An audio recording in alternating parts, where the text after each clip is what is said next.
Welcome to Stop the Fight, episode 43. And today we are talking this past week transaction and all things boxing. Don't brag about taking my side piece. Don't brag about taking my side piece, though. I broke my back. Back is broken. Spinal. And he's strong man, good boy, you know, just.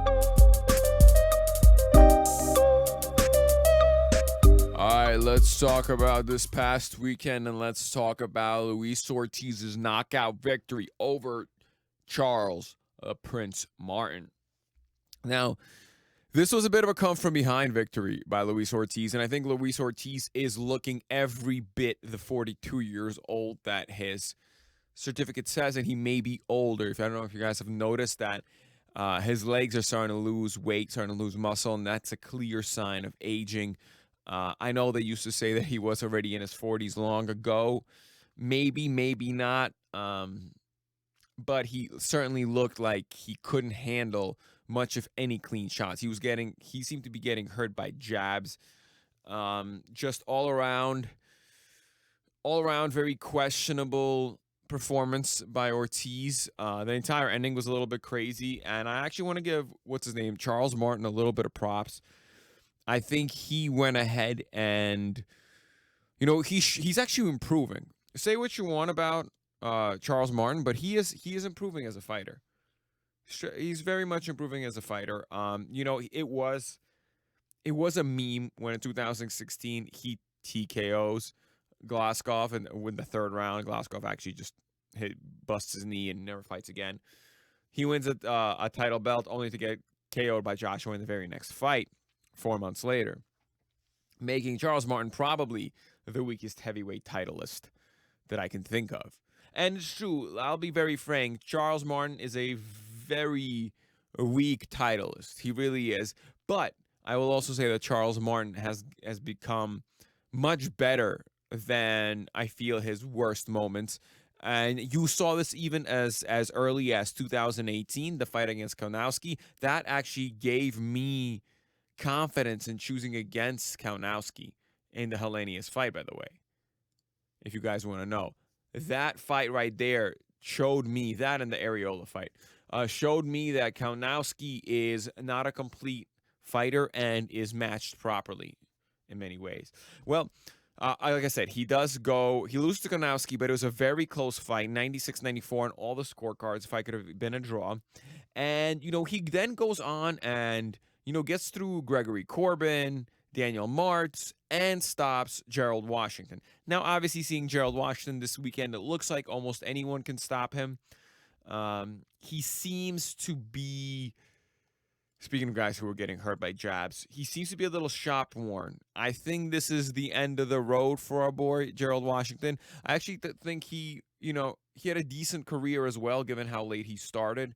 He wound up fighting and technically knocking out Ray Austin, Eddie Chambers. Well, he did not get Eddie Chambers out, but he UD'd Eddie Chambers out. And he's known for putting up a fight with what's his name? With Deontay Wilder. He was actually, I think, winning every single round before the stoppage, before he was stopped. So that is how we're going to surmise the resume of Martin. And like I said, I think he has gotten better over time. Do I think that Charles Martin is he ever going to be a champion? Not in this era. No way. I don't think so. I think like someone, he was doing well against Ruiz. I thought he was actually winning the fight against Ruiz. 2 knockdowns, of course, that he scored. Just by the way, guys, if you want to rewatch this fight just to see how the balance, how so many things are off for the Ruiz. Now, of course, it could be that he's injured. We know he just turned down the fight against Croat, Harkovic, or whatever his name. Can't think of his name right now. The Croatian. And so maybe the injury is legit. Maybe it was affecting him in the fight. But it looks like he was getting hurt with just jabs. And this is a sign of an old shot fighter, actually. Similar to Gerald Washington getting hurt with jabs. So Martin, and much like Ruiz, I do not believe that they can be champions in this division, in this era right now. It's too strong. What's his name? Luis Ortiz gave his best shots against Deontay Wilder, coming up short both times. In that first fight, really, really, really, I think, kind of gave his all that he could have given himself. Nearly actually stopped Wilder. But it's not meant to be. I don't believe that, especially at this age, I don't see, Luis Ortiz or Charles Martin really beating any of the head guys. Usyk would be too quick for both of them. Forget about it. Anthony Joshua, similar story to Deontay Wilder, but a better boxer. He'd get, both of these guys out. I mean, he's already knocked Charles Martin out. A little bit embarrassing for Martin, by the way, that knockout. It's embarrassing so much as it looked like Anthony Joshua just was playing with him. But I think Martin has gotten better. I just think at 35, how much better did he get? How much better could he keep getting? He looked funky when this was knocked out. And Tyson Fury, again, would beat any one of these guys. What's his name? Luis Ortiz is shop worn, and Charles Martin does not have the boxing skills. This isn't the era for these guys, unfortunately. Or fortunately, we want our champions to always be the best. Sometimes I say, unfortunately, the better the fighter that cannot become the champion, the better the era that we are in. Yes, it's sad for the fighter. Povetkin, right? I always bring him up. Povetkin is a very good top-level fighter who was not able to become a champion because there was a Klitschko, and then there was Joshua and the Chimera. You have fighters. You have, at points, someone like a Joshua who can't seem to unify. Why? Not because of their politics. There are politics involved, but because that the top guys, the other champs, are too strong, won't let you unify. This isn't a knock on Joshua. This is a thumbs up on the division and on the era that we are in. The fact that we have at lightweight such a strong variety of champions and former champions and contenders that when somebody like a Jorge Linares can't really become champ at the weight class, it goes to show you just how strong that weight class may be. Anyone who's seen Jorge Linares fight can see that he is a very, very, very good fighter and should at least be a titleist. And he was. But he was, yes. But he is never going to win a title at the 135-pound weight class with these guys in it. And that's what you can say about the heavyweights. Charles Martin is not a very good heavyweight, and it's good that he's not going to win a title in this because, let's be frank, when he did hold a title due to an injury by Glaskov, it was a little bit comical. Nobody believed that Charles Martin was a legitimate champion. Of course, like I said, Martin has, to his credit, improved significantly, but this is not a champion. And we see, and we see again because he was knocked out by an old Luis Ortiz in the sixth round. In the sixth round, Charles Martin gets clipped on the side of the head, and he's clearly out on his feet. He starts looking around. He didn't know what happened. Ortiz starts unloading. He goes down. He gets up. He goes down again, and that's it. At one point, his hand gets caught in the ropes. He gets an extra break. Realistically, that fight could have been stopped the second Charles Martin was hit with that first overhand left, and he looked dead-eyed looking around the ring because he just wasn't there. And we're left to kind of wonder, where does Charles Martin go? Well, I think a rematch here, it's unlikely he gets it. Let's just be frank here. I think Luis Ortiz and his handlers must know that this is it. If they're looking to cash him out, he either needs another top guy, throw him in for a third time with Wilder, maybe try and milk that. But he can't fight another contender. As you can see, that even a weaker contender, no offense to Charles Martin, is able to really, really kind of push him to the limit and nearly stop him. 2 knockdowns, guys, in 5 rounds. Well, 6 technically, that he was able to land on him. You can try and feed him to Dillian White or Joseph Parker, of course. That's very possible. I think that's a very, very, Hrgovic, that's his name, right? That's a very possible. He turned down Hrgovic. There's Helenius. There's some money to be made. There's Huey Fury, Andy Ruiz. There are some fighters. I already said Joseph Parker. Dillian White, I know he's going for Tyson Fury, but he may be dumb and turn down the 80-20. So there are fighters and there are fights to be made. I think a good comeback fight with Efe Ajaba for Efe Ajaba. There are places where you can put Luis Ortiz where there's money to be generated and you can just cash him out, because a rematch with Martin is probably not going to generate much money, and he has a very good probability of losing that fight.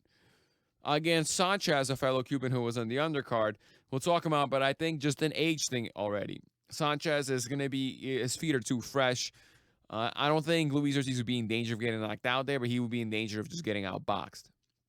Because, like I said, he's a little old. There's a Chisora fight, but that fight does nothing for anybody, right? So I think you have cash him out options with potentially Joseph Parker. Again, we'll have to see how he comes back, because he did say he's injured, and we got that from Hrgovic's team, who said that they turned him down. But I think the King Kong kind of bookie, man, it's over. Unless there was a very severe injury, but even if there was, at 42 years old, you can't be confident that he brings it back. And the next fight he has, I am betting heavy against him. If it's not against a champ. Fighters, guys, I'm telling you right now, fighters who get hurt by jabs, those fighters, they're too vulnerable. Anything can hurt them. Anything can hurt them. Once the chin goes, the chin goes. So, yeah, speaking of, what's his name? Frank Sanchez, he fought on the undercard, wound up beating Christian Hammer in another boring fight. He had that horrendous fight against Efe Ajaba. Yes, he won. Yes, it was clear. Yes, it was wide. And yes, he wound up beating Christian Hammer. Yes, it was clear. Yes, it was very wide. Christian Hammer even goes down, but it didn't look like a legit knockdown. Guys, Christian Hammer is durable. I know. Yes, he's a durable fighter. Frank Sanchez is impossible to watch those fights. It's impossible. I know after the fight, first of all, this guy's, again, the Cuban, 29 years old. He looks like he's 35, 36. He looks like he's older than me. What, 29 years old? If I was 29 and I was his age, I'd be very upset. Frank Sanchez, 20-0, 13 knockouts. He boxed another boring, unanimous, clean decision. I think what's his name, Christian Hammer, only landed like 29 shots in the entire fight on Sanchez. Yes, Sanchez has skill. He doesn't have that much skill. He has, he has that Guillermo, what's his name, Rigondeaux style skill. It's skillful, but boy, is it not entertaining to watch. And when you're a heavyweight and you watch this, it's never gonna work like that. I know they're talking about, he's like, I can beat a Fury and Usyk easy because Fury has no skills and Usyk has no skills with his hands. It's all just leg movement. But it's just like, guy, you're never gonna fight either one of them. I can tell you this much about Frank Sanchez. And the way that he fights, nobody is going to fight him. Why would they? He had to win a mandatory to get to a champ. And no champ will want to fight him because they could lose him, of course. But also because you're not going to bring anyone in. You're going to stink out the fight, even if they beat you, which I think they would. Even them beating Frank Sanchez is going to be a blemish on them because of the kind of fight you have. So, and he's a big southpaw, 6'4". He's not a wide guy. He doesn't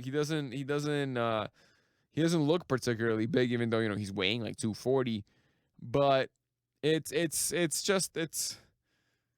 all, he doesn't look 29. I just can't get over that.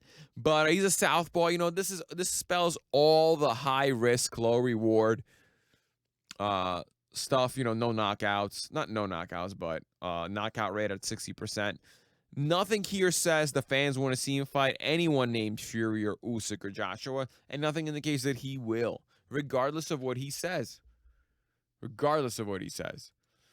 So, again, I know Christian Hammer was a replacement, but nonetheless, you would expect him to maybe attempt to get Christian Hammer out, but that didn't happen.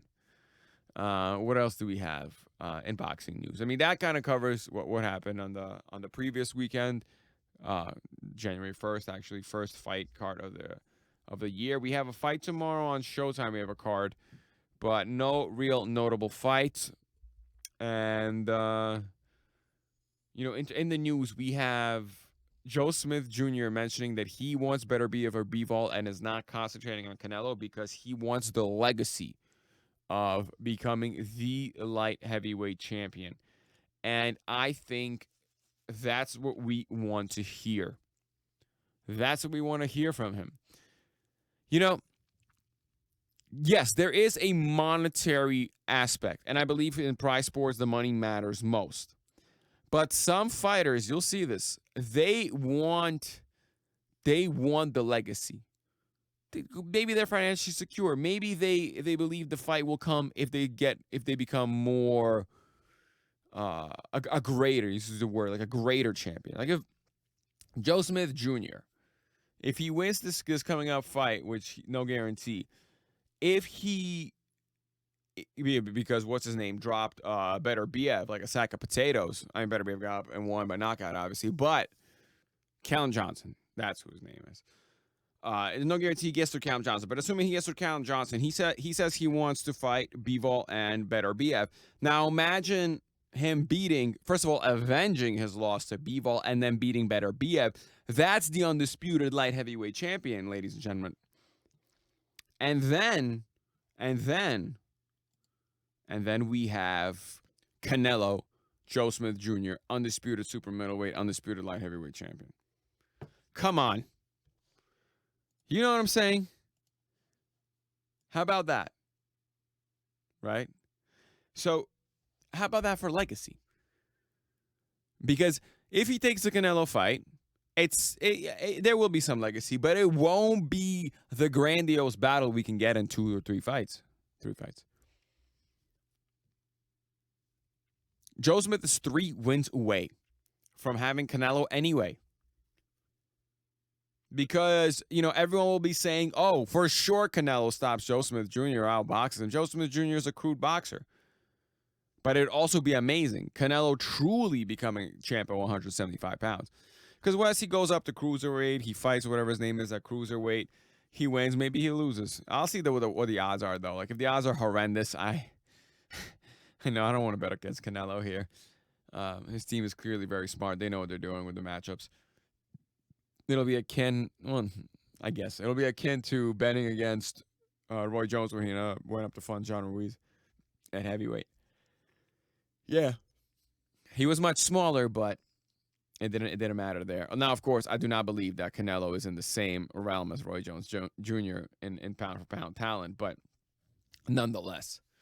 So, you know, like I said, I think the legacy fight, I think legacy and money will come to Joe Smith Jr. if in the next 3 fights he takes care of this fight, then goes, avenges Bivol and fights Better Biev, or fights Better Biev, wins, and avenges the Bivol loss. If he does that and then fights the undisputed super middleweight champion Canelo in an absolute monster of a fight, because you have to remember Joe Smith Jr. is first of all, he's a super fun guy to watch. He has a great story, and with every win, his star kind of grows. You know, he's got a few losses, yes. Joe Smith Jr. has got 3 losses. We've watched him lose against what's his name? We watched him lose against, of course, Bivol. We watched him lose against Sullivan Barrera. So, and I know he has a loss earlier in his career. But he's a super entertaining guy. He's not the greatest boxer, but I think he's a pretty entertaining guy, and a pretty special kind of story with him working at Long Island.